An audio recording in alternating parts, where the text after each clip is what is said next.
السلام علیکم ورحمۃ اللہ.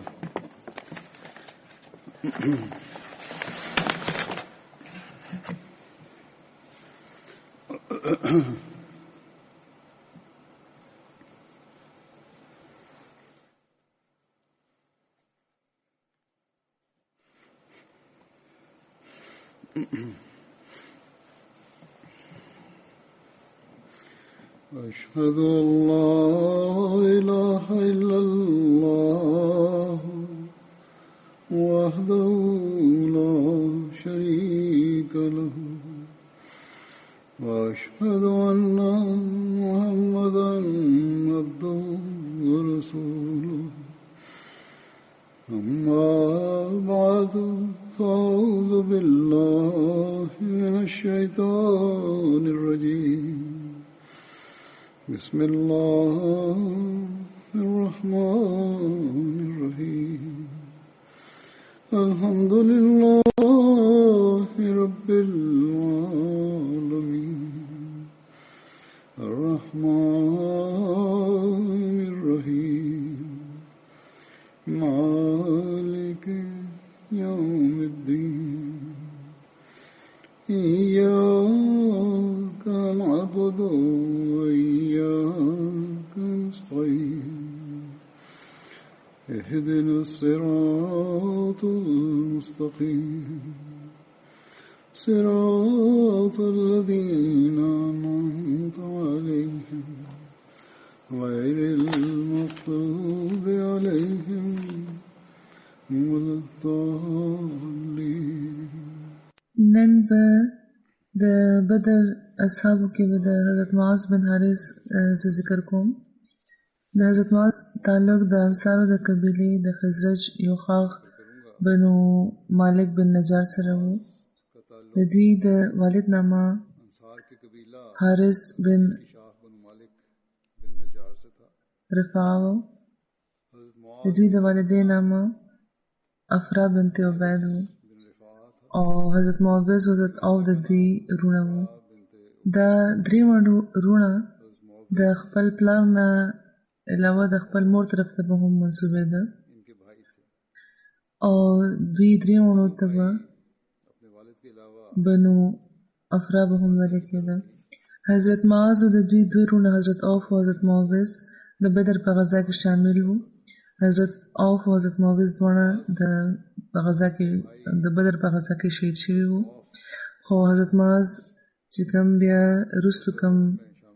څومره غزوات وو په هغې کې د رسول کریم صلی الله علیه وسلم سره شامل وو. د یو روایت مطابق حضرت حارث او حضرت رافع بن مالک زوفی هغو اولینو انصارو کې شامل دي چې رسول کریم صلی الله علیه وسلم باندې په مکې کې ایمان راوړی او حضرت معاذ په هغو اتو انصارو کې شامل دي چې د رسول کریم صلی الله علیه وسلم باندې هغوی د بیت عقبه اوله په موقع باندې په مکې کې ایمان راوړی و. همدغه شان بیت عقبه ثانیه کې هم حضرت معاذ حاضر و. حضرت معمر بن حارث چې کله مکې نه هجرت وکړو مدینې ته ورسېده رسول کریم صلی الله علیه وسلم د هغوی او د حضرت معاذ بن حارث ترمنځ موافقت قایم کړی و. د ابو جهل د قتل تفصیل د تیر کال په خطبه کې بیان شوی دی تر څه حده پورې، خو دلته به هم زه بیان کوم. دا ضروري دی ځکه چې د حضرت معاذ هم د سره تعلق دی او دا د بخاري روایتونه دي چې کوم زه بیانوم.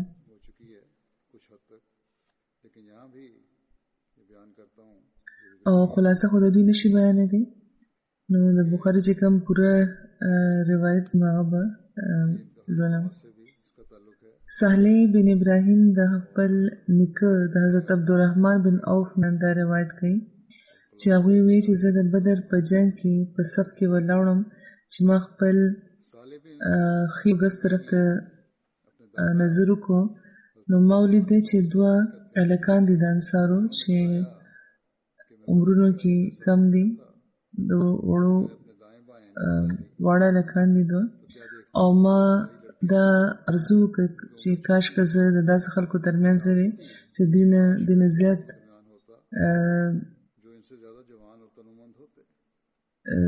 طاقتور وي او ظلمي لکان وي. په دې کې یو زما لاس روانې وو او دا رانه تپوس وکړ چې کاکا ته ابوجهل پېژنې؟ نو ما ورته وویل چې بچي ستا هغه سره څه کار دی؟ نو هغه وویل چې ما ته دا ویلې شوي دي چې هغه رسول کریم صلی الله علیه وسلم ته کنځلې کوي او ما ته دی قسم د هغه ذات دی چې چا په لاس کې زما ژوند دی، که زه هغه وګورم نو زما سترګه به د هغې د سترګې نه جدا کېږي نه تر څو چې په موږ دواړو کې یو مړ نه شي. هغه مړ نه شي چې چا لپاره د چا وخت ختمېدل چې مخکې نه مقدر دی. حضرت عبدالرحمن بن عوف چې زه په دې زه حیران شوم او بیا دې کې بل هم زما لاس ونیو بل طرف ته ولاړو او هغه ما نه همداسې تپوس وکړ او لږ وخت چې تېر شو نو ما وکتل چې ابوجهل د خلکو نه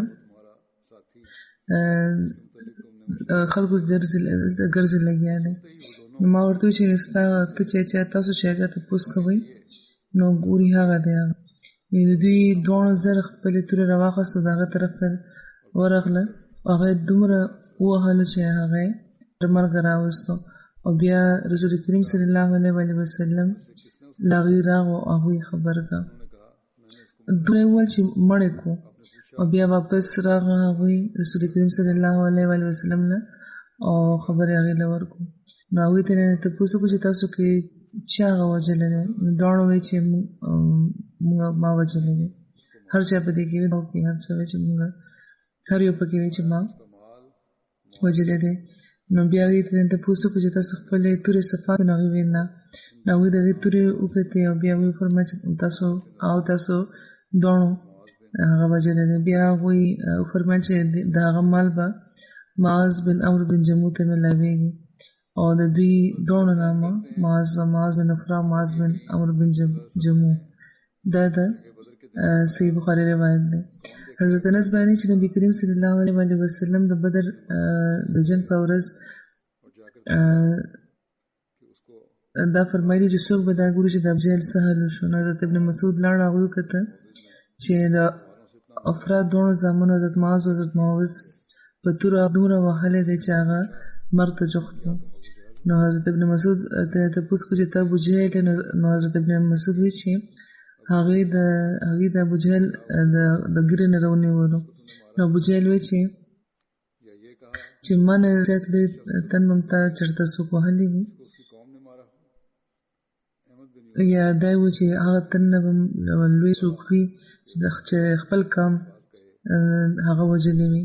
احمد بن یونس خپل روایت کې داسې ویلي دي چې عبدالله بن مسعود دا الفاظ ویلي چې ته ابوجهل یې. دا هم د بخاري حدیث دی. حضرت سید زین العابدین ولی الله شاه صاحب بخاري چې کوم روایت دی د دغه حدیث هغې په شرح کې لیکي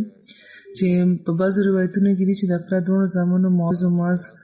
ابوجهل تر مرګه رسولی و خو بیا وروسته حضرت عبدالله بن مسعود هغه سر د تن نه جدا کړی و. بخاري کتاب المغازي کې دا دي او علامه ابن حجر اسقلاني د دغه احتمال اظهار کړی دی چې معاذ بن عمرو معاذ بن عفرا نه بسته معوذ بن عفرا هم په هغه وار کړی وي. د بدر د غزا په موقع د ابوجهل په قتل کې څوک شامل وو دې باره کې یو ځای کې تفصیل داسې میلاویږي. د ابن هشام نه علاوه ابن هشام د علامه ابن اسحاق نه دا روایت کړی چې معاذ بن عمرو بن جموح د ابوجهل خپه پرې کړی او د دې په نتیجه کې هغه پرېوتی و. اکرمه بن ابوجهل د حضرت معاذ په لاس باندې توره والی و. د دې په نتیجه کې هغه لاس یې بازو یې بیل شوی و او بیا معوذ بن عفرا په ابوجهل باندې حمله کړې او د دې په نتیجه کې هغه لاندې پرېوتی و او لا دې کې څه ژوند پاتې و چې حضرت عبدالله بن مسعود د هغه سر به د تن نه جدا کړی و. او چې کله رسول کریم صلی الله علیه وسلم یعنی کم وخت چې رسول کریم صلی الله علیه وسلم ابوجهل د مقتولینو کې د ابوجهل د لټولو حکم ورکړی و نو هغه وخت عبدالله بن مسعود د هغې سر د تن نه بیل کړی و. د صحیح مسلم د حدیث مطابق د افراد 2 زامنو په ابو جهل حمله کړې وه تر دې چې هغه بیا وژلی و. همدغه شان په بخاري کې هم د قتل ابي جهل په باب کې هم داسې ذکر دی. د امام قرطبي خیال دی چې دا وهم دی چې د افراد 2 زامنو ابو جهل وژلی و. هغوی دا وایي چې ځینې راویان په معاذ بن عمرو او بن جموح بعض راویانو باندې معاذ بن عمرو بن جموح مشتبه شوي دي. یعنې هغوی د معاذ بن افرا په ځای معاذ بن عمرو بن جموح ګڼي. خلک دا ګڼي چې معاذ بن عمرو بن جموح هغه معاذ بن افرا دی. دوی وایي چې هغه معاذ بن عمرو بن جموح مشتبه شوي دي د معاذ بن افرا سره. علامه ابن الجوزي دا وایي چې معاذ بن جموح د افرا په اولاد کې شامل نه وو او معاذ بن افرا د ابو جهل چې کوم وجلو والا په هغې کې شامل وو. کېدای شي چې د معاذ بن افرا څوک ورور یا تره وخت موجود وي یا په روایت کې د افرا د یو زوی ذکر وي او راوي په غلطۍ د 2 زامنو ذکر کړی وي. خو بهرحال ابو عمر وایي چې دغه روایت په نسبت د حضرت انس بن مالک هغه حدیث زیات صحیح دی چې پکې دا دی چې ابن افرا ابو جهل وژلی و، یعنې د افرا یو زوی و. ابن تیم وایي چې د دغه خبر احتمال موجود دی چې دواړه معاذ بن عمرو بن جموح او معاذ بن افرا د مور له طرف ورونه وي یا دواړه نسکه رونه وي. او علامه داودي د افرا د دواړو زامنو د سهل او د سهیل دا ګڼلي دي چې د افرا د 2 زامنو مطلب سهل او سهیل دی او دا ویل کېږي چې دا دواړه معوض او معاذ دي. بهرحال دا روایتونه چې راځي چې 3 وژلي وو، یعنې زرو کې 2 دي د حضرت معاذ بن حارث ذکر په دې کې ملاویږي. او حضرت صاحبزاده مرزا بشیر احمد صاحب چې کوم د بدر د غزا حالات لیکلي دي په هغې کې د ابوجهل د قتل واقع لیکلې ده. نو ذکر یې داسې کړی چې جنګ میدان کې جنګ ګرم و، د مسلمانانو مخې ته د هغې نه 3 چنده زیات لویه ډله ولاړه وه، زیاته لویه ډله ولاړه وه چې د هر قسمه د جنګ د سامان نه آراسته وه، هر قسمه د جنګ سامان یې لرل او په دغه عزم په میدان کې راوتې وه چې د اسلام نامه او نښه به ختموي او مسلمانان غریبانان په شمېر کې لږ وو، سامان هم ورسره لږ وو، د بې وطنه وو، د کور نه لرې بې وطنه د دې غمونو وهلي او د ظاهري اسبابو په لحاظ د مکې د خلکو مخې ته به د یو څو منټو ښکار به وو. خو د توحید او د رسالت مینې نه هغوی ډک وو او د دغه څیز نه چې زیات طاقتور په دنیا کې بل هېڅ څیز هم نه دی، یعنې ژوندي ایمان د هغوی دننه یو فوق العادت طاقت ډک کړی و، یعنې غیر معمولي طاقت ورله ورکړی و او هغوی هغه وخت د جنګ په میدان کې د دین د خدمت هغه نمونه ښودله چې مثال یې نه میلاویږي. هر یو تن به د بل نه مخکې کېدو او د خدای پاک په لاره کې د ژوند قربانولو لپاره ناقلاره ښکارېدو. حمزه، علي او زبیر د دشمن صفونه پرې کړي وو او د انصارو د اخلاص د جوش دا حل و چې عبدالرحمن بن عوف روایت چې کله جنګ شروع شو نو ما خپل ښي لاس او ګس لاس ته چې وکته نو څه مې ولیدې چې د انصارو 2 هلکان دي چې زما خواته ولاړ دي او دوی ته چې ما وکتل نو زما زړه کېناست ځکه چې په داسې جنګونو کې چې کوم ګس د ښي طرف ته کم څوک ولاړ وي نو هغې باندې د جنګ ډېر انحصار وي ځکه چې هغه تنخه جنګ کولی شي چې دا 2 اړخونه یې محفوظ وي. عبدالرحمن وایي چې په دغه خیال کې زه ومه چې په دې هلکانو کې یو مانه روشن تپوس وکړو لکه چې د بل نه دا خبره پټه ساتل غواړي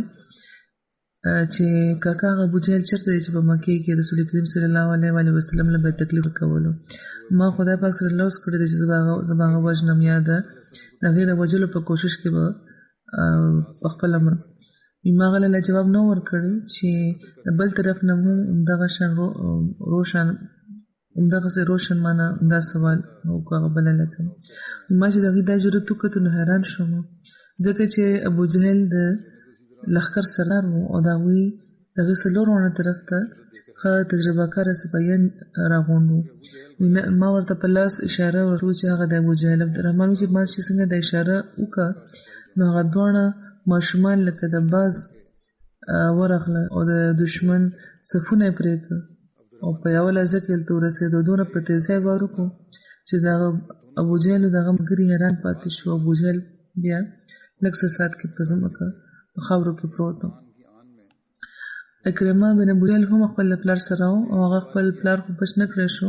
هغه رستونه په ماز باندې داسې وارو کو چې د هغه ګس لاس پرې کړی شو او ځوړن شو او ماز د اکرمه پسې ورغلو هغه او دختې ځکه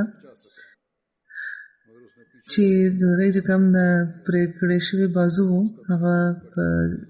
جنگ کې داغه نه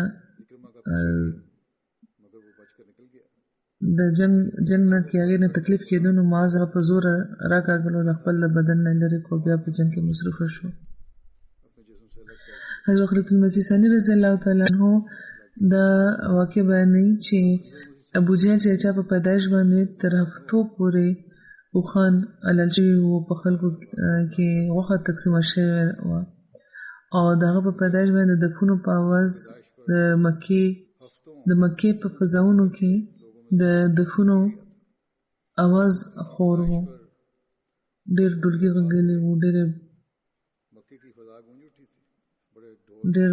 ډېر باجی او ډېر دفونه هغه کې غول شي او دغه په د ابو جهل په پیدائش باندې ډېر خوشاله شوی و او بیا لیکي چې د بدر جنگ چې کله هغه وجل کېږي نو د 15 کالو دوه د انصار لکان دي چې هغه جوړ کړو او د عبد الله بن مسعود فرمایي چې کله د جنگ نه پس خلک واپس روانو نو زه په میدان کې د زخمیانو د کتو لپاره لاړم او هغوی د مکې و نو ځکه ابو جهل هغې ښه پېژنده زه چې د جنګ په میدان کې ګرځېدم نو ما وکړه چې ابو جهل زخمي پروت دی او زبېرګي کوي نو زه چې هغه له لاړم نو هغه ما ته وویل چې زه خو داسې خیر چې بچ کېږم نه تکلیف مې زیات شوی دی ته هم د مکې او زما دا خواهش دی چې ته ما ووژنې چې زما دا تکلیف لرې شي خو ته دا د نه خبرې چې زه د عربو سردار یم او په عربو کې دا رواج دی چې سردارانو چې مری وي هغه اوږدې پرې کېږي دا د کوم تن چې وژل شوي وي د مقتول دا د سردارۍ علامت دا وي چې د هغې مری به اوږده پرېکړې کېږي زما دا خواهش دی چې ته زما دا مری چې پرې کېږي نو دا به اوږده ساتې حضرت عبدالله بن مسعود فرمایي چې ما د هغه مری د زنې سره جوخته پرې کړه او دا مې ورته چې ستا د آخري حسرت به نه پوره کېږي نو حضور فرمایي چې د انجام په لحاظ چې وګورئ د ابوجهل دا مرګ څومره د ذلت مرګ و چې چا مری به همیشه په خپل ژوند کې اوچته پاتې کېده بره به یې ساتلی وه خو د وفات په وخت د هغې مری د زنې له طرفه زنې پورې جوخته پرېکړه شوې وه او د هغې چې کوم د آخري خواهش هغه هم پوره نه شو حضرت ربی بنت معوذ نه دا مروي ده چې هغوی فرمایي چې زما تر حضرت معاذ بن افرا ما له تازه کجورې راکړې او د رسول کریم صلی الله علیه وسلم له ولېږلم نو رسول کریم صلی الله علیه وسلم ما له زیور راکړو چې د بحرین حاکم وی هغوی ما له کجورې راکړې وې چې رسول کریم صلی الله علیه وسلم په خدمت کې یو څه چې زه هغې لاړم نو هغوی ما له کالي راکړه چې د بحرین حاکم هغوی ته د هدیې په طور رالېږلي وو یو بل روایت کې دا دی چې ربی بنت معوذ نه دا روایت دی چې زما تر ما زما په لاس یوه هدیه نبي کریم صلی الله علیه وسلم په خدمت کې لېږلې وه هغې ورله هغه کالي بیا ورکړو چې د بحرین د حاکم طرف هغوی ته ورکړی شوی و. علامه ابن کثیر لیکي چې د بحرین حاکم او نورو بادشاهانو د رسول کریم صلی الله علیه وسلم په خدمت کې اله تحفې وغیره را لېږلې وې چې کله اسلام ته وسط ملاو شوی و او هغوی د بادشاهانو په نامه خطونه لیکلي وو، هغوی ته تحفې لېږلې وې. نو بیا هغوی هم د هغوی په خدمت کې خطونه لیکلي وو او تحفې را لېږلې وې. حضرت معاذ بن حارث څلور ودونه کړي چې تفصیل یې دا دی: حبیبه بنت قیس دی نه یوسف او عبدالله پیدا شو، او حارث بن صبره دی نه دې سره حارث دویم واده او حارث صبره سره و، دینه حارث او سلامه او عبدالله رمله پیدا شوی وو. او عبدالله بنت نمر درېمه د هغوی ښځه او دینه ابراهیم او عایشه پیدا شوی وو. او ثابت رمله بنت حارث څلورمه د دې ښځه او دینه ساره پیدا شوی وو. علامه ابن کثیر په خپل تصنیف اسد الغابه کې د حضرت معاذ د وفات باره کې مختلف اقوال لیکلي دي. د یو قول مطابق حضرت معاذ رضی الله تعالی عنہ د بدر په غزا کې زخمي شوي وو او مدینې ته د واپس راتلو نه پس نو دغه زخمونو په وجه هغوی وفات شوي وو. د یو قول مطابق هغوی د حضرت عثمان د خلافت تر دوره پورې هغوی ژوندي وو او د یو بل قول مطابق هغوی د حضرت علي د خلافت دور پورې ژوندي وو او د دوی وفات د حضرت علي او د حضرت امیر معاویه ترمنځ چې کوم جنګ شوی و، جنګ صفین، د هغې دوران شوی و. جنګ صفین د 14 یا 15 هجري کال کې شوی و او حضرت معاذ حضرت علي له طرفه په جنګ کې شرکت کړی و. نو بهرحال د دې د وفات باره کې مختلف روایتونه دي او چې کومې خبرې دي هغې نه دا معلومي چې هغوی د اوږد ژوند ترلاسه شوی و او که د دوی اولاد او د دوی ښځو ته چې وکتل شي دا مود او شمېر ته نو دوی هغوی وو. حضرت فرمایي چې دغه صحابي د ذکر نه پس اوس د ذکر کوم د مکرم رانا نعیم الدین صاحب چې د مکرم فیروزدین منشي صاحب زوی دي.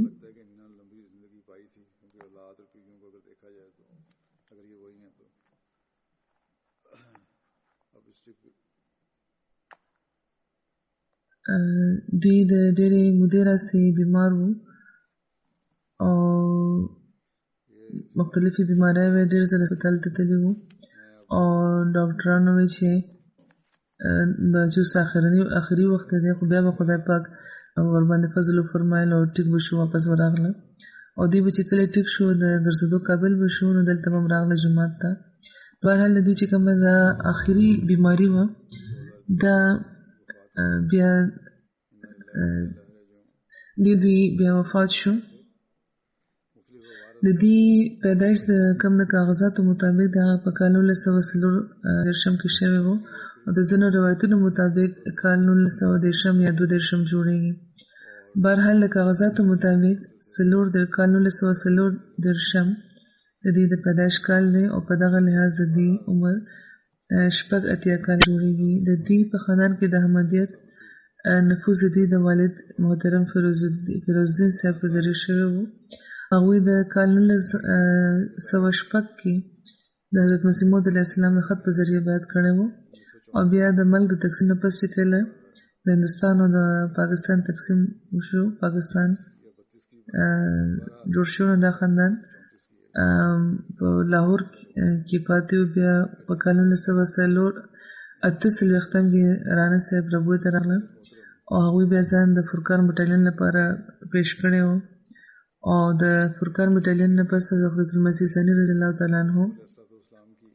رانا صاحب د میرپور خاص سرجوغ چې کوم ځمکې دي هغې ته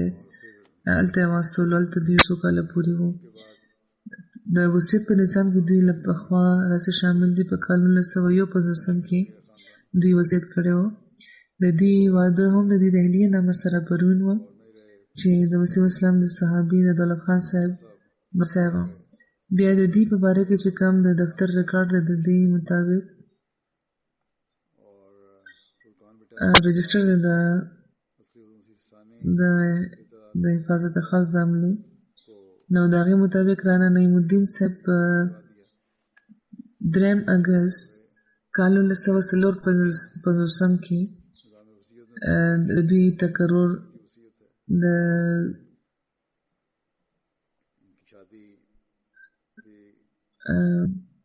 ریزرو آن ډیوټي په تور د تقرر شوی وو او بیا دینه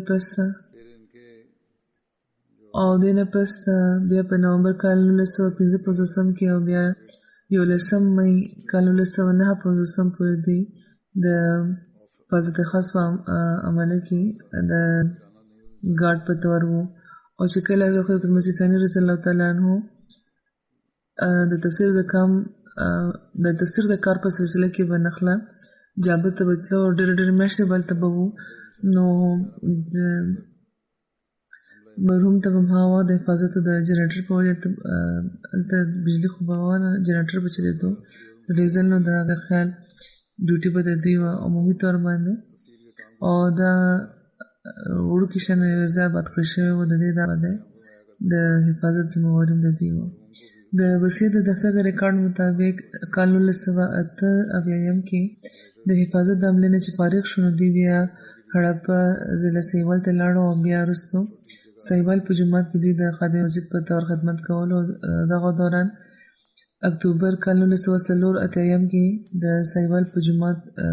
کې باندې مخالفانو حمله کړې وه او دوی د حفاظتي ډیوټي باندې مامور وو نو دوی بیا چې کله هغوی حمله وکړو دوی ورله جواب ورکړو نو د رانا نعیم الدین صاحب سره ټول 11 کسانو چې د هغې خلاف بیا مقدمه درج شوې وه او دغه شان رانا صاحب ته 26 اکتوبر کال 1984 نه واخله تر مارچ کال 1994 پورې د اسیر رحم الله پاتې کېدو سعادت هم ترلاسه شوی و. پولیس هم د هغو خلکو چې چا حمله کړې وه د هغوی خلاف کاروایي پر ځای زموږ د 11 کسان وو د جومات چې د هغوی خلاف یې مقدمه لیکلې وه او هغوی ته بیا سزا شوې وه. دا کیس چې کوم و هغه فوجي عدالت ته رفر کړی شوی و او خاص عدالت و د زلک د زمانې چېرته چې په 14 فروری کال 1985 باندې باقاعده سماعت د دې شروع شوی و او تر 1 جون کال 1985 پورې دا سماعت جاري و او دې کې مخکې خو 11 کسانو او بیا پکې وخت کسان چې پکې رانا نعیم الدین صاحب هم شامل و د دوی فیصله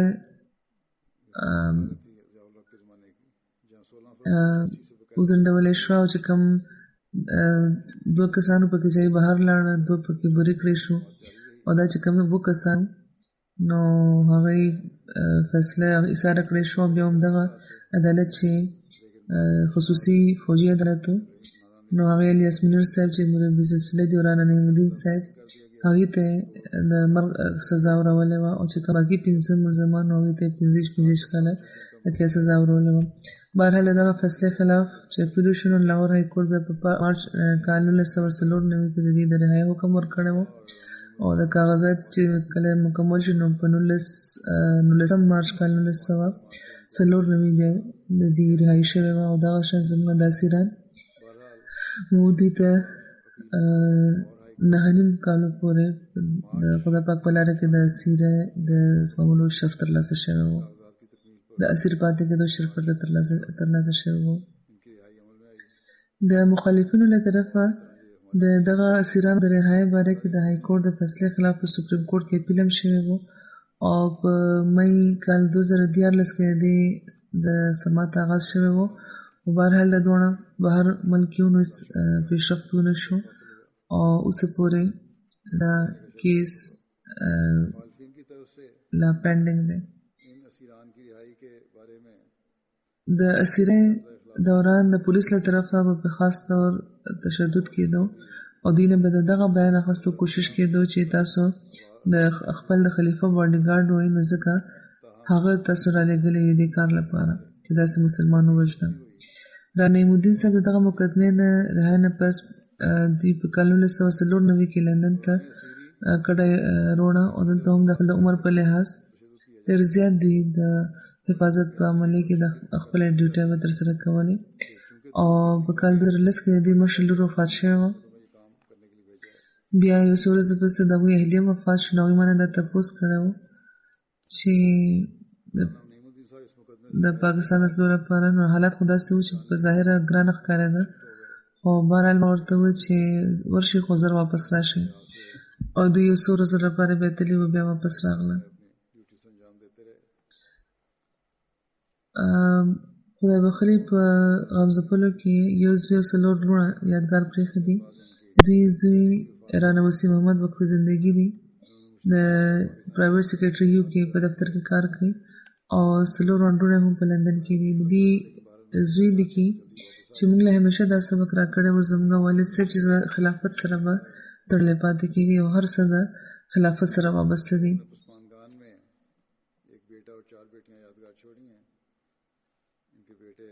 او بخپله هم د خلافت سره دې مینه لرله، او دا به وي چې زه چې په ډیوټۍ لځم او د وخت خلیفه وګورم نو ځوان شم، او زما د صحت راز هم دا دی چې زه په دغه عمر کې هم ډیوټۍ له راځم، ګینې که رانه شم نو په کټ به شم. د وخت ډېر پابند و، د ډیوټۍ لپاره به همیشه 2-3 ګنټې مخکې نه تیار وو. او که ما به ورته چې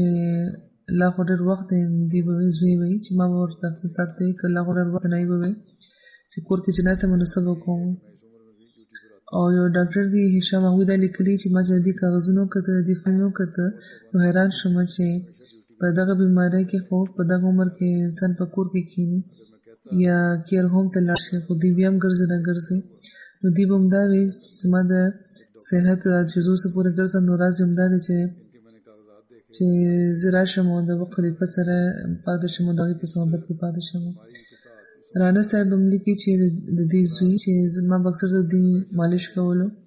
او یو ورځ ما د دوی د خپل مالش کولو نو د دوی د ګوډې سره زه اواز شانه و تر ما ورته داسې دی، نو دوی وایي چې ایسته دي. نو بهرحال چې ما اصرار وکړو نو دوی وایي چې د جیل کې چې کوم ګزارونه را باندې شوي نو دا د هغې درد دی. همیشه د صبر او د تحمل مظاهره به دوی کوله، او چې کله به چې جیل کې به چې کله دوی وهلې کېده او ډېر په ظالمانه طریقه په پاکستاني جیلونو کې وهلې کېږي. نو بهرحال هغوی هر څه ډېر برداشت کړي وو، او چې بهر هم راغله نو صبر معیار د دوی ډېر اوچت و. او کله طبیعت به چې خراب شو نو دا به نه وي، بلکې اکثر به دا چې الحمدلله زه ښه یم. د خلافت د اطاعت د دې معیار څه و، دوی وایي چې یو ځل زه والد صاحب سره ناست وم، نو اکثر به ما هغوی ته وایي چې د واقعاتو لپاره چې هغې دې راته ووایي. نو یوه ورځ راته وایي چې کله چې حضرت المسیح ثاني رضی الله تعالی عنه چې جابې ته روان و، نخله چېرته چې هغوی تفسیر لیکلو، زه ورسره وم. حضرت فرمایي لکه څنګه چې ما مخکې مې وویل چې هغوی هلته وو، وایي په څه خبره ما نه خفه شو. حضرت المسیح ثاني د رانا نعیمالدین صاحب نه خفه شو او ما ته دا وفرمیل چې ته جومات ته لاړ شه، ورشه استغفار کوه. وایي زه لاړم هلته جومات ته، جابې کې ویل ته کچه جومات و، وړوکی شان کچه صحن و. وایي د جومات په صحن کې زه کېناستم، استغفار مې شروع کړو. وایي په دې کې سخته سیلۍ راغله او باران هم شروع شو. زه په خپل ځای کې ناست وم او ما په خپل ځای ناست وم، ما استغفار کولو چې ډېر وخت تېر شو. وایي د جومات چې کومه صاحبانو هغه هم والوتو. نو حضور وفرمیل حضرت مسیح ثاني چې چېرته لاړو، نو یو څو کسانو چې هغوی زه لټولم او جومات ته راغلم، راته یې وویل چې حضور ته آواز کوي. زه چې د حضور په خدمت کې حاضر شوم نو هغوی وفرمیل چې ما زه خبره وم چې ته هملته ناست یې، زه ما ته معاف کړې. او دې لیکي دې په حواله د دې زوی چې کله حضرت المسیح ثاني تفسیر لیکل شروع نو هغه وخت والد صاحب ته زموږ هغې سره د پاتې کېدو د خدمت موقع ترلاسه شوې وه، او ډېر د خوشحالۍ اظهار به هغوی په دې کولو. او دا د هغوی عادت و چې خپل خوشحالي خو به هغوی هر چا ته ویله او غم یې چا ته نه ویلو. او بیا د هغې خوبۍ هغې لیکي چې ډېر شفیق پلار و، رښتونی ملګری و. او رانا وسیم صاحب چې کله وقف وکړو نو وایي چې زما وقف چې قبول شو نو یو ځل یې ما ته وویل چې دا یوه ډېره لویه ذمهواري ده، همیشه به توبه او استغفار کوي او د خپل د وقف د پوره کولو خپل وقف به پوره کوي. او که کله څوک تکلیف هم درکړي نو خاموشه به پاتې کېږي، باس به نه کوي او ټوله خبره به په خدای پرېږدي او صبر به کوي، او د صبر لمن چې دی د لاسه پرې نه دی. خدای پاک صبر کوونکي سره وي. او داسې به راته نصیحت کول لکه چې ملګری یم. او بیا و چې زما اهلیه چې د هغوی انکور وه، نو هغې سره هم رانه صاحب به د ملګرو سلوک کولو، بلکې لوړو نه زیات به یې ورڅخه سلوک کولو. او یو واقعه هغوی ما ته وایي چې په ربوه کې والد صاحب ته د حضرت عمر جان د درمانۍ موقع هم ترلاسه شوې وه، او چې بیا هغوی په خپله وصیت وکړو، نو نورو خپلوانو ته به هم د وصیت تلقین کولو. د چندې به ډېره پابندي کوله. د هر میاشت په لومړي تاریخ به هغوی چنده ورکوله، او بیا وروسته بیا نور خرج کولو. همیشه په خاموشۍ به د ډېر خلکو هغوی مالي مدد کولو، او هېڅ چېرې هم چا سره د همدې ذکر به نه کولو. د دې لوړه وایي چې خلافت سره خو د زموږ والد صاحب داسې تعلق و چې رشک به پرې راتلو، او خلافت سره مینه خو د دوی په رګ رګ کې وه. کله به هم چې د وخت د خلیفه ذکر کېدو، نو سترګې به لوندې شوې. د افسر د احترام د دوی لور یوه واقعه لیکلې ده چې یو ځل موږ ټولې خویندې والد صاحب سره ملاقات لپاره ناستو د پرایویټ سکرټري صاحب په دفتر کې، او انتظار هم کولو چې د نن ورځو ملاقات به هم کېږي. نو موږ ناڅاپه اورېده چې زموږ والد صاحب هوښیاره شان ودرېده لکه په ډیوټۍ ولاړ وي. نو موږ حیران شو چې دا ناڅاپه څه چلو شو. خو چې موږ وکته، نو ولیده چې نایب افسر حفاظت چې کوم وو، هغوی دفتر ته څه کار له راغلي وو یا ډیوټۍ لپاره راغلي وو. نو د دې په احترام کې زموږ والد صاحب ودرېده. تر هغې پورې هلته ولاړو چې څو پورې هغوی وو چې هغوی کله بهر لاړو، نو بیا زموږ والد صاحب هم کېناسته. دا د 1 منټ خبره وه، خو موږ ته په دې کې ډېر څه وښودل. ډېره زده کړه موږ ته ترلاسه شوې. زموږ ټول عمر به یې موږ ته هم دا نصیحت کولو چې په ژوند کې که فایده اخیستل غواړئ، نو خلافت پورې داسې ونښلئ لکه چې اوسپنه مقناطیس پورې نښلئ. او بیا دې وي چې زموږ والد صاحب موږ 4 وروڼو خویندو ته او ورندارله څه ورځې مخکې چې کله اختر مبارکۍ پیسې ورکړي، نو موږ ورته چې لاغو روژه شروع شوې نه ده. هغوی چې د وخت هېڅ نه معلومېږي، خپل فرض پوره کولو کې ناوخته کول نه دي پکار. نو اوس د وفات نه 1 ورځې مخکې دوی خپلو ماشومانو له اختر مبارکۍ ورکړی دی. د دوی ګور بیانوي چې زما به هغوی ډېر خیال ساتلو، همیشه د پلار په شان به ما ته نصیحت کولو. او چې کله پلار مې وفات شو، نو د دې د انګور نومې فوراً یې خپل زوی ته وویل چې تاسو دواړه ښځه خاوند لاړ شئ پاکستان ته، د جنازې کې شامل شئ. بیا د انګور دې لیکي چې د شپې چې کله هم چې زما سترګه کلاوه شوه، نو ما همیشه به دې لیدي چې دوی لمونځ کوي. خلافت سره د دې بې انتها عشق و. هر لیکونکي تقریبا هم دا لیکلي دي چې د خلافت سره د وفا ډېر زیات تعلق و. دا به وي چې د خلافت د دعاګانو په وجه زه په جای کې پاتې شوې یم، او د خلافت د دعاګانو په وجه زه هم دلته یم. او دا به وي چې د کوم ملک صدر د مرګ په کاغذونو دستخطونه کړي وو، نو د خلافت د دعاګانو په وجه د هغه خو نه معلومېږي، نه ملاوېږي. خو رانه صاحب د ژوندي نشان په طور د دنیا مخ ته راغلی. د دوی لور د عابده هغې لیکي چې زموږ ماشومانو ته به همیشه نصیحت کولو چې خدای او خلافت سره به همیشه پوخ تعلق ساتئ، او په دې کې ستاسو بقا ده. همیشه د قرآن د ویلو تلقین به ورته کولو، د لمونځو د تهجد پابند وو. وایي ما هېڅ چېرې په خپل ژوند کې نه دي لیدلي چې هغوی چېرته تهجد پرېښی وي. موږ لپاره د دعاګانو یوه خزانه وه. ډېر زیات مهمان نوازه وو. د غریبانو خپلوانو به خیال ساتلو. د خپل پلار د رانه صاحب به د خپل پلار او د مور او بیا د اهلیې د وفات نه پس به د هغوی چنده باقاعدګۍ سره ورکوله. ما به دا شعر همیشه هغوی نه اورېده چې پوچت आवाज به دا وایي. دا به ویلو چې वो फजल है या रब या कोई इब्तिला हो, राजी हम इसी में जिसमें तेरी रजा हो. या रब ستا که فضل یو که ستا ابتلای به په هغه څه کې راځي چې پکې ستا رضا ده. دی د دې لور وایي چې د مور زموږ د مور د وفات نه پس د ټولو خویندو دوی ډېر ښه ساتلی وو او خپل د انګور سره به هم د لوڼو نه زیات ښه سلوک کول او څه به هم چې څیز څه راوړه نو یا عیدي د اختر مبارکې وغیره به هم مخکې به انګور له ورکولو او بیا به یې موږ له ورکولو او دا به یې وایي چې د چا لور هم کور ته راوستې ده د هغه به زیات خیال ساتلی زه به خدای له جواب ورکوم د دوی یو بله لور لیکي چې هغوی د ازمایش هغه ورځې چې په جیل کې تېرې کړې وې نو واقعي هغه یې د رضا د خدای پاک په رضا کې او د دین په مینه کې او د خلافت په مینه کې هغه تېرې کړې وې چیرې هم د هغوی د خولې نه د هغوی ګیله او څه اوف هم په دې نه اورېدلې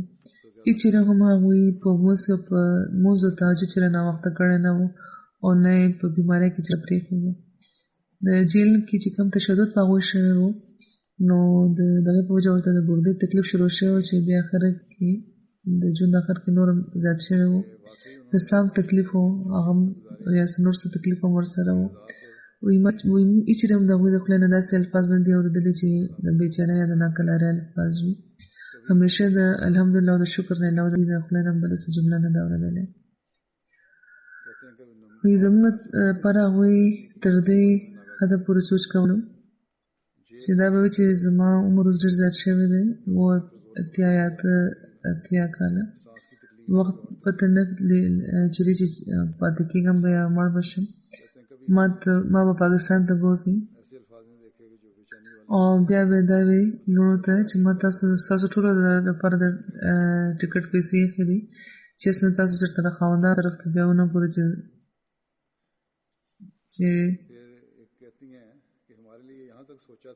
چې جنازې سره به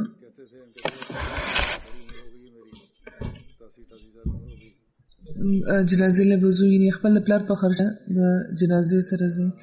نو اوس خو د حالاتو په وجې جنازه تللی نه شي نو امانتاً وایي دلته حضور فرمایي تدفین شوی وي او که بیا څه لاره پیدا شوه نو د دوی د خواهش مطابق به انشاءالله د جنازه د لېږلو کوشش به کېږي د دې خورۍ د رانا شبیر په ربه کې په تارهاټ کې هغوی دا وایي چې د اسیرت دوران رانا صاحب سره د ډېر ځل د ملاقات موقع میلاوه شوې وه او چې کله به هم جیل ته دوی ته سامان رسولو ته تلو نو موږ ته به پریشاني کېده او خو هغوی به اکثره موږ ته د صبر د دعا تلقین کولو او ډېر د لوی درجې صبرګ و او ډېر صبرناکه انسان و همدغه شان د دوی ورېره د هغه لیکي چې تر کال 1980 پورې په قصر خلافت کې وو او جلسې ته به چې موږ کله هم تلو نو ځینې وخت به د غیر احمدیانو کورنۍ به هم یو دو راسره وې ملګري به داسې راسره لاړه نو زمونږ د ترور دا خاوند د دې د ښځې دا ورېره وه روبینه صاحب نو دوی به وایي خپلې اهلیې ته وایي چې د مېلمنو به همیشه خیال ساتئ او په خوراک کې او په خوب کې دوی ته داسې تکلیف ونه شي که ځای به کم نو په خپله به سره د ماشومانو سټور یا کچن کې به وده شو او مېلمنو له به کمره یا په برانډې کې به ښه ځای ورکولو وده کېدو لپاره او دا به وایي چې دا د مسلمون مېلمانه دي دوی ته تکلیف نه دی پکار د دوی یو خورۍ دي هغوی وایي چې زه هم جیل کې دوی سره ملاوېدو له تللی وم او چې دوی نه مې د دې خیریت تپوس وکړو د واقعې باره کې مې ترې ځان خبرول غوښتنه هغوی ډېر په جوش راته وفرمیل چې زوی په هر حال کې به د کلمې حفاظت کوئ که په دې کې ژوند هم لاړ شي نو پروا هم نشته نو د دې خورۍ وایي چې ما ته داسې محسوسه شو چې دا الفاظ چېرته د انسان نه دی بلکې د یو فرشتې اواز دی خو بهرحال ډېر نر ډېر بادر او د کلمې حفاظت کوونکي او خلافت سره عشق لرونکي نر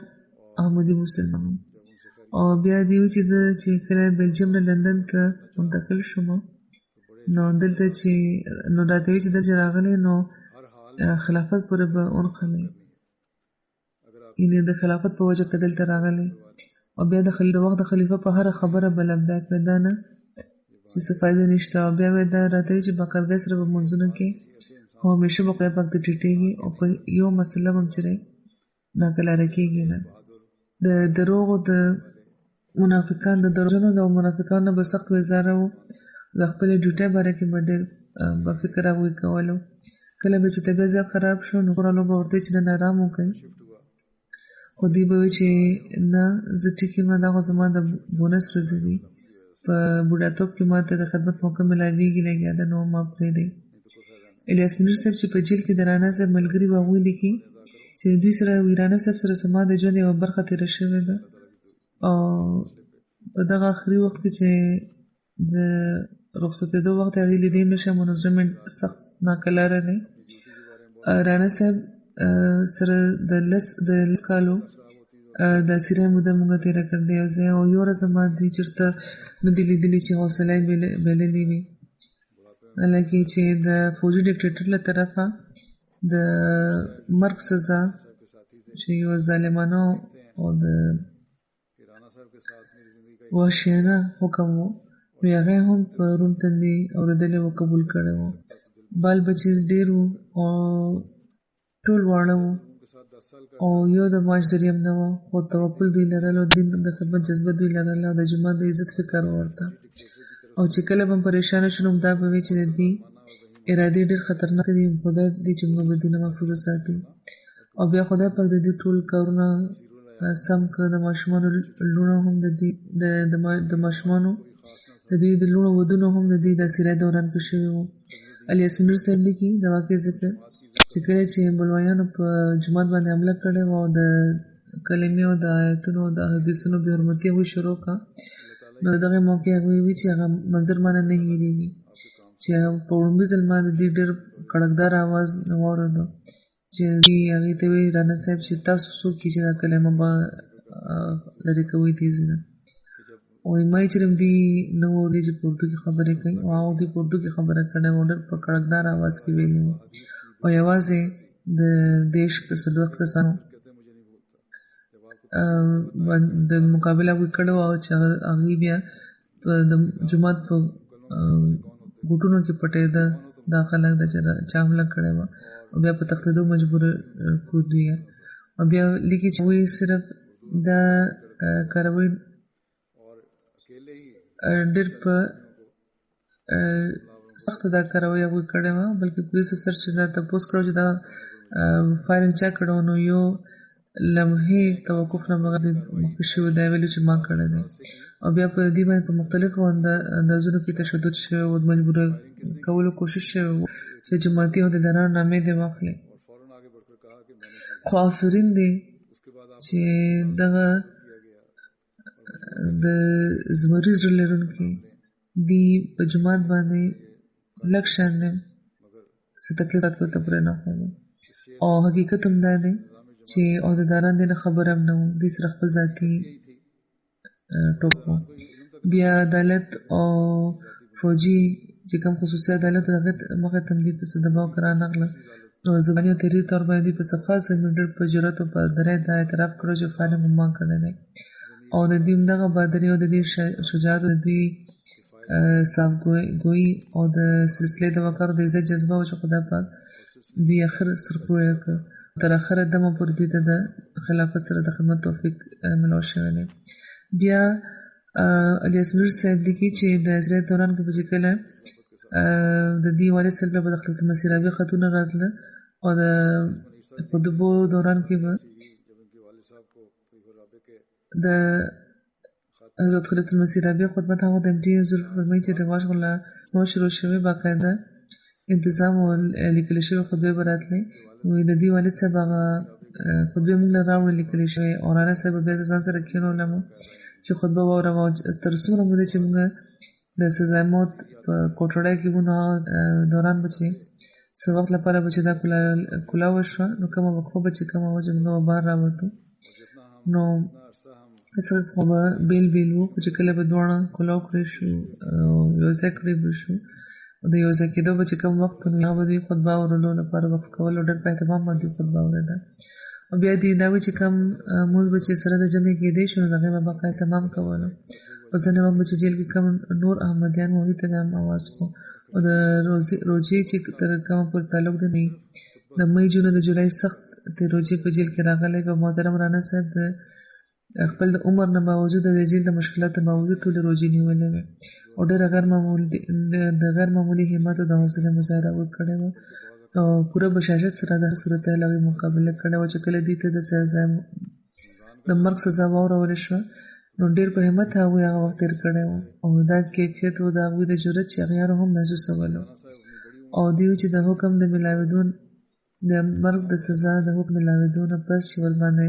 صدر دستخط هم کړی و رانا نعیم الدین صاحب له یو وارډن راغلو د جیلو دی ورته وویل چې ګوري د مرزایان عجیبه دي دوی ته د مرګ د سزا تاریخ ملاو شو او د خپل د انجام آخري منزل ته دې ورسېدو خو د دې په مخونو باندې هېڅ اثر نه دی راغلی هېڅ فرق نه دی راغلی لږ هم نه دي مړاوي شوي خو بهرحال دې خبرې کولې لالا صاحب وایي چې زه پوه شوم چې دا مانه نه دی خبر چې زه څوک یم نو چې هغه خپله خبره مکمله کړه نو ما هغې ته وویل چې رانا صاحب چې زما په مخ داسې اثر لیدلی دی نو هغې وایي چې نه نو په دې رانا صاحب هغه ته دا انکشاف وکړو هغه یې ولړزولو چې زه هم احمدي یم او زه هم په هغې کې شامل یم او په آخر کې یو ختم د حضرت مسیح رابعې ولولم چې د هغوی رانا نعیم محمد صاحب ته لیکلی و کال 1986 کې سپتمبر 86 کې حضرت مسیح رابعې د دې څه برخه دا چې ستاسو د خلوص نه ډک خطونه ملاو شو د اعلی ایمان چې ته په کم مضبوط غر تاسو ولاړ یې هغه د فخر قابل دی خدای پاک چې چاته اعلی مقام څوک چې ترلاسه کوي نو هغه د داسې سختو نه تېرېږي ستاسو په سعادت باندې رشک راځي ونه د خپل میوې نه پېژندلی کېږي تاسو خلک هم د حضرت مسیح موعود علیه السلام د زرغونې ونې د وجود د زرغونې ونې خوږې میوې خدای پاک به تاسو ضایع کوي نه جومات دعاګانې کوي لګیا دي او زما دعاګانې هم تاسو سره دي امید دی چې تاسو به زما تازه نظم اورېدلی وي او هغې کې تاسو لپاره او ستاسو په شان نورو مخلصانو لپاره د مینې پیغام او سلام دی خدای پاک د خپلو فرشتو په ذریعه د ستاسو مدد وکړي او د دشمن د پنجې نه تاسو له خلاصې وبخښي او خدای پاک تاسو سره وي دا د حضرت مسیح رابعې خط و رانا صاحب ته مبارک صدیقي صاحب بیانوي چې ځل ما دې ته د دې سره د دې د اسرې د ورځو خبرې کول او جیل کې چې کوم مشکلات و د هغوی ذکر وشو نو دوی په خندا راته وویل چې موږ احمدیانو ژوند خو د خدای او د رسول لپاره او د خلیفه د وخت د خلیفه د لپاره وخت دی ځکه ماته هېڅ ګرانه چېرته ګرانه نه محسوسېږي او زه هر وخت د خدای پاک په رضا باندې راضي یم یقینا حضور فرمایي چې هغوی په هر حال کې تر آخري دمه پورې د خدای پاک په رضا باندې راضي وو او کله چې هغوی ته هم حال تپوس کولو نو الحمدلله به یې ویلې اسپتال نه به چې راغله نو په بله ورځ به دلته راورسېدو دا به چې زه بلکل ټیک یم او ورسره به ما دپاره هم دعاګانې کولې او لکه څنګه چې موږ یو ډاکټر دی چې په دغه قسم بیمارو کې خو چې خپې پړسېدلې وي خلک د کورونو نه بهر نه راوځي او دوی ډیوټۍ ته راشي ودرېږي په دغه خبره ډاکټران حیران وو ډاکټران خو به حیرانېږي خو دوی بس دې نه څه خبرې چې دوی یو جذبه لرله خلافت سره مینه لرله خلیفه سره جوخت پاتې کېدو چې کومه ناکلاري وه د هغه به د هغې په وجه به دوی جومات ته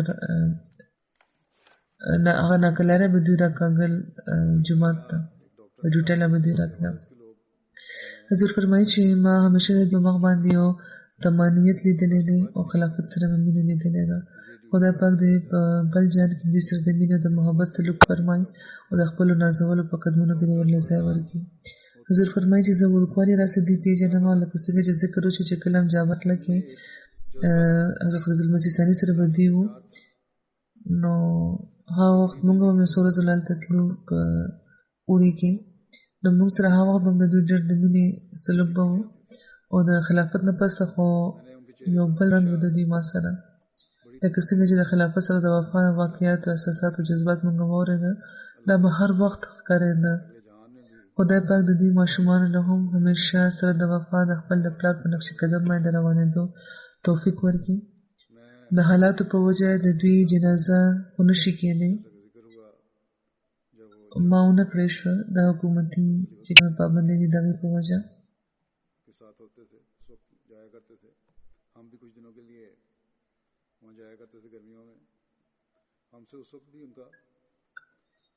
نو د دې افسوس هم دی او نو انشاءالله وروسته بیا څه وخت د دې غایبانه جنازه وکړي. او په آخره کې حضور فرمایي چې یو ځل بیا د نن سبا چې کوم دا مرض دی د هغه په حواله به هم دا ویل غواړم چې داسې زموږ احمدیان مریضان دي هغې لپاره هم ځینې دي هغې لپاره هم دعا کوئ. خدای پاک د ټول کامله شفا ورکړي او موږ ته دې هم د خپل د رضا په لارو باندې روانېدو توفیق راکړي. په صحیح رنګ کې دې موږ ته د عبادت او د حقوق العباد د پوره کولو توفیق راکړي او زر دا بلا دې زموږ نه کړي. دنیا له دې هم پوهه او عقل ورکړي چې هغوی دې یو خدای وپېژني، د خدای پاک عبادت کوونکي دې شي،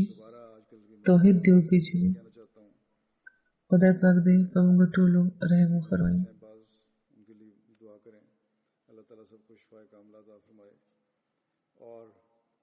हमें भी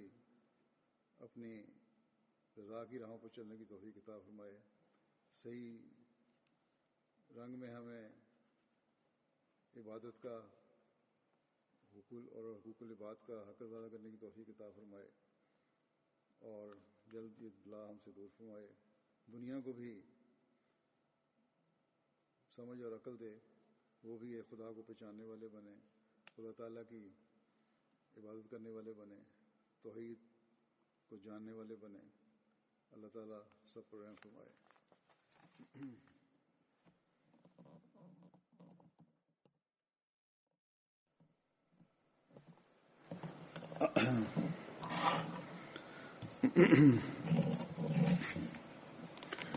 अल्हम्दुलिल्लाह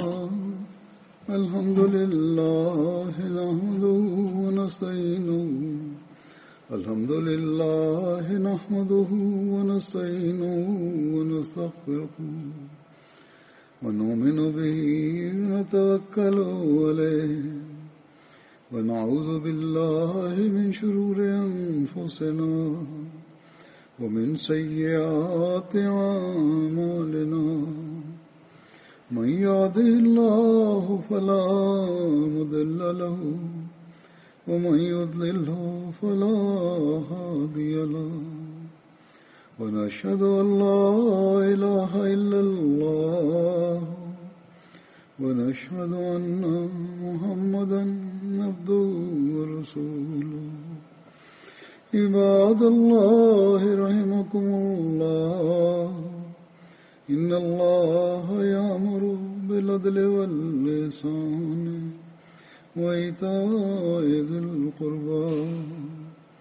وينهى عن الفحشاء والمنكر والبغي يعظكم لعلكم تذكرون اذكروا الله يذكركم وادعوه يستجب لكم ولذكر الله أكبر.